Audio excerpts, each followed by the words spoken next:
ഇപ്പോൾ ഏറ്റവും അധികം ആൾക്കാർ വന്ന് പറയുന്ന പ്രശ്നം, പാസഞ്ചേഴ്സ് പറയുന്നത് 1 ലിറ്റർ ബോട്ടിലാണ് വെള്ളമായിട്ട് നമ്മുടെ കയ്യിൽ തരുന്നത്.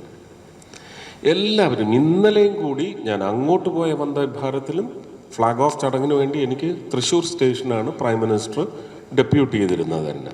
അങ്ങോട്ട് പോകുമ്പോഴും ഇങ്ങോട്ട് വന്നപ്പോഴും എനിക്ക് കിട്ടിയ കുപ്പി 1 ലിറ്റർ വെള്ളമായിരുന്നു. നമുക്ക് ഈ പ്ലാസ്റ്റിക്കിൻ്റെ ഒരു അബാൻഡനിങ് എന്ന് പറയുന്ന ലെവലിലേക്കാണ് പ്ലാസ്റ്റിക്കിൻ്റെ സമൂഹത്തിലേക്കുള്ള ഇൻ്റർവെൻഷൻ അല്ലെങ്കിൽ ഇൻട്രൂഷൻ ക്രമാതീതമായി വർദ്ധിച്ചിരിക്കുകയാണ്. അതിൻ്റെ പശ്ചാത്തലത്തിനാണ് പാർട്ടിക്കിൾസിൻ്റെ ഒരു ക്വാണ്ടം നമ്പർ കുറയ്ക്കാൻ വേണ്ടി 1 ലിറ്ററിൽ കുറഞ്ഞ വാട്ടർ കപ്പാസിറ്റിയുള്ള പ്ലാസ്റ്റിക് ബോട്ടിൽസിൻ്റെ നിർമ്മാണം അവസാനിപ്പിക്കാൻ വേണ്ടി, പ്ലാസ്റ്റിക് ഇറാഡിക്കേഷന് വേണ്ടി തന്നെയാണ്. അപ്പോൾ 1 ലിറ്റർ വെള്ളം തരുന്നതിനകത്തുനിന്ന് ഒരു സിപ്പൊക്കെ പൊട്ടിച്ച് കുടിച്ചിട്ട് അവിടെ വയ്ക്കുകയാണ്. ഇത് മുഴുവൻ തിരുവനന്തപുരം സെൻട്രൽ സ്റ്റേഷനിലെത്തുമ്പോൾ അല്ലെങ്കിൽ മംഗളൂരു അവിടുത്തെ സ്റ്റേഷനിലെത്തുമ്പോഴേക്കും ഈ വെള്ളം പിന്നെ ആർക്കും കുടിക്കാനൊക്കത്തില്ല, ആരും കുടിക്കില്ല. ഹെൽത്ത് റീസൺസാണ്.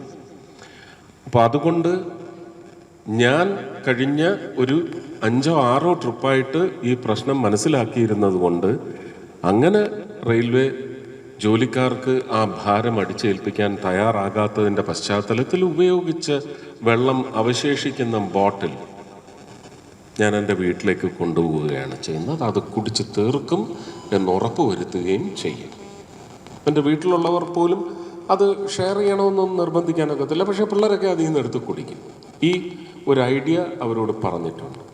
എൻ്റെ ആഗ്രഹം, നിങ്ങളിതിൻ്റെ പതാക വാഹകരാവണം. കാരണം ഇന്ന് ജനഗണ മന വന്ദേ മാതരം ഒക്കെ നമ്മൾ ഇൻസ്റ്റിറ്റ്യൂഷണലൈസ് ചെയ്ത പ്രധാനപ്പെട്ട ഒരു ദിവസം കൂടിയാണ്. അന്നാണ് നിങ്ങൾക്ക് റോസ്ഗാർ മേളയിൽ ഈ വലിയ അവസരം, ഒരു ജോലിക്ക് വേണ്ടി ഒരു നഴ്സിംഗ് പഠനം പൂർത്തിയാക്കിയ കുഞ്ഞുങ്ങൾ പോലും എത്ര എണ്ണത്തിലാണ്, ഞാനത് പറഞ്ഞ ഒരു ഭാരതീയൻ എന്ന നിലയ്ക്ക് എനിക്ക് അയമെഷയുണ്ട്, ജോലിക്ക് വേണ്ടി കാത്തിരിക്കുകയാണ്. പുറത്തേക്ക് പോകാനാണ് അവർക്ക് കൂടുതൽ താല്പര്യം. ഇവിടെ അഹോരാത്രം പണിയെടുത്താലും കിട്ടുന്ന 18,000 രൂപ എന്ന് പറയുന്നത് to make both ends meet is impossible.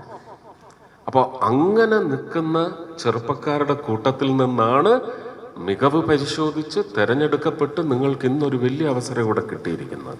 ഇന്ന് നിങ്ങൾ ആദ്യമായിട്ട് എടുക്കുന്ന ഓത്ത്, വെള്ളം പാഴാക്കുന്ന ഒരു തുള്ളി വെള്ളം പോലും, ഇപ്പം ഞാൻ അവിടെ ഇരുന്ന് ആ ഗ്ലാസ്സിലുണ്ടായിരുന്ന വെള്ളം 2 സിപ്പ് എടുത്ത് ഞാൻ ബാക്കി അവിടെ വേറെ ആരെങ്കിലും കുടിക്കാൻ വേണ്ടി വെച്ചിട്ടില്ല.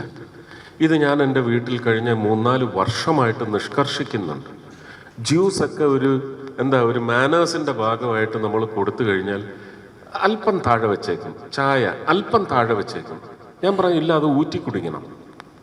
ഇതിവിടെ ബാക്കി നിങ്ങൾ കുടിച്ചിട്ട് വെച്ച് പോയത് കുടിക്കാൻ ഇവിടെ വേറെ ആളില്ല. എൻ്റെ നായക്കുട്ടികൾക്ക് പോലും ഞാനത് കൊടുക്കില്ല. അതുകൊണ്ട് അത് കുടിച്ച് തീർക്കണം എന്ന് നിഷ്കർഷിക്കാറുണ്ട്. ഇതിനകത്തൊന്നും ഒരടിച്ചേൽപ്പിക്കലും ഇല്ല. ഇത് ഭൂമിക്ക് ഒരുപക്ഷെ ഏറ്റെടുക്കേണ്ടി വരുന്ന ആഘാതത്തിന് നമ്മൾ അളവ് കുറയ്ക്കുകയാണ്. എൻവയൺമെൻറ്റ് നമ്മൾ മലിനീകരിക്കുന്നതിനുള്ള ഒരു അവസ്ഥയെന്ന് പറയുന്നത് നിർമ്മാർജ്ജനം ചെയ്യാനാണ് നമ്മൾ പ്രതിബദ്ധരാകുന്നത്. അതുകൊണ്ട് ഈ മെസ്സേജ് നിങ്ങളിന്ന് സ്വീകരിക്കണം. ട്രെയിനിൽ സഞ്ചരിക്കുമ്പോൾ മറ്റുള്ളവരോട് പറയണം, ഇത് പൊട്ടിച്ചു കുടിച്ച് ബാക്കി ഇവിടെ വെച്ചിട്ട് പോകരുത്, കൊണ്ടുപോയി അത് കുടിച്ചു തീർക്കണം. ഇനി അതിന് സാധ്യതയില്ലെങ്കിൽ, ഇപ്പോൾ ഇരിഞ്ഞാലക്കുട തൃശ്ശൂർ സ്റ്റേഷനിൽ ചെന്നാൽ ശ്രീമൻ നാരായണൻ എന്ന് പറയുന്ന പ്രധാനമന്ത്രിയുടെ വളരെ ഇഷ്ടമുള്ള ഒരാളാണ്.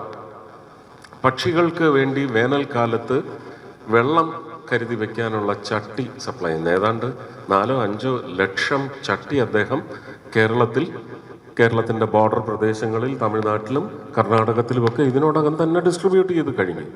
അങ്ങനെയുള്ള ചട്ടികൾ എവിടെങ്കിലും കാണുമെങ്കിൽ അതിലേക്ക് ആ വെള്ളമൊഴിച്ച് പക്ഷിക്കൂട്ടങ്ങൾക്ക് വേണ്ടി, ചെറുജന്തുക്കൾക്ക്, അണ്ണാൻ പോലെയുള്ള ചെറുജന്തുക്കൾക്ക് വേണ്ടി ഒഴിച്ചു വെക്കണം. ഇതിൻ്റെ സീരിയസ്നെസ് നിങ്ങൾ ചെയ്യുന്നതിന് മുമ്പ് നല്ലതുപോലെ മനസ്സിരുത്തി ചിന്തിച്ചാൽ നിങ്ങൾക്കിത് ഒരു സുരേഷ് ഗോപി പറഞ്ഞതിൻ്റെ പശ്ചാത്തലത്തിലല്ല, ഇതെൻ്റെ ഹൃദയം എനിക്ക് ഓതിത്തരുന്നതാണ് എന്ന് പറയുന്ന സന്ദേശം ഉൾക്കൊണ്ടുകൊണ്ട് ഇത് ചെയ്യാൻ സാധിക്കണം. വലിയ ആദരവായിരിക്കും ഭൂമി മാതാവിന് വേണ്ടി നിങ്ങൾ ചെയ്യുന്നത്? ചെയ്യുമല്ലോ അല്ലേ? More love, no more. Thank U.